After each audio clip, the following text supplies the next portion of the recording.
L&T, which will be in focus, as today Economic Times paper has reported that the company would be raising about 2,500 crore by selling almost 20% stake in its infra arm, which is L&T Infra Development Projects. Well, there are a lot of potential investors whose name has appeared in the final list. So keep an eye on L&T in today's trading session. We're looking at the counter on YTD basis. It's down by 6%, but currently that's trading above its 200 and short-term moving averages like 50 and 20-day moving average. And moving on to Coal India, well, government is pushing the share sale of Coal India, which is actually lined up for next financial year, that is FY14. Well, the reports have indicated that government is looking to meet almost 50% of its divestment target by garnering about 20,000 crore from this share sale, where government would be looking to sell about 10% in the company. Well, if you look at the divestment target which the government has set for FY14, that's about 40,000 crore. Also, Finance Ministry has cleared the proposal for the share sale and it has been forwarded to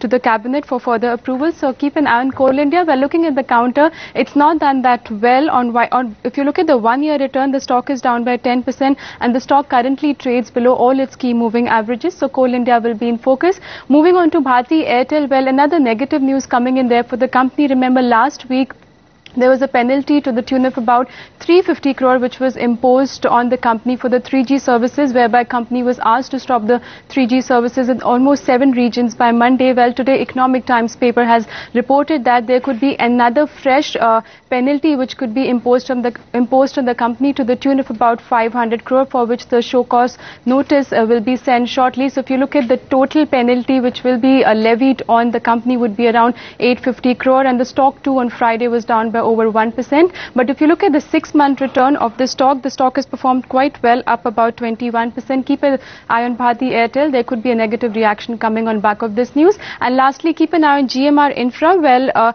over the weekend you had the news that company would be bidding for upgrading an airport in Philippines jointly with Mega White Construction, and this project will cost as much as $400 million. Nalco, IndusInd Bank and Titan Industries were the 3 stocks buzzing in trade. In fact, Nalco tumbled 8.5% backed by very high volumes, which is the highest in more than 2.5 years of around 1.4 crore shares. The OFS on Friday of 5% was fully subscribed at an indicative price of 40 rupees and 5 paise against the closing price of 40 rupees and 35 paise. However, it was unable to sell an additional 5% under green shoe option, and this is clearly weighing on the stock's price despite it being fixed at 10% discount to Thursday's closing price. So the OFS received a tepid response due to weak fundamentals and poor investor appetite.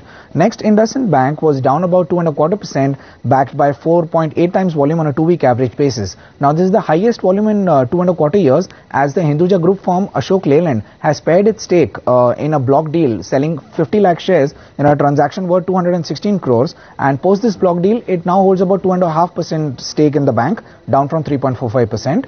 Lastly, Titan was up about 5.5%, pushed by heavy volumes, which is the highest in more than a year. Now, the stock has been under pressure as the government is taking some measures to curb demand for the physical metal to control the widening current account deficit, and this impact will be sentimentally negative in the medium term because the impact of the high cost burden will be passed on to the consumers. However, over the long term it is positive, as Titan in the organized market holds a better position versus the unorganized players.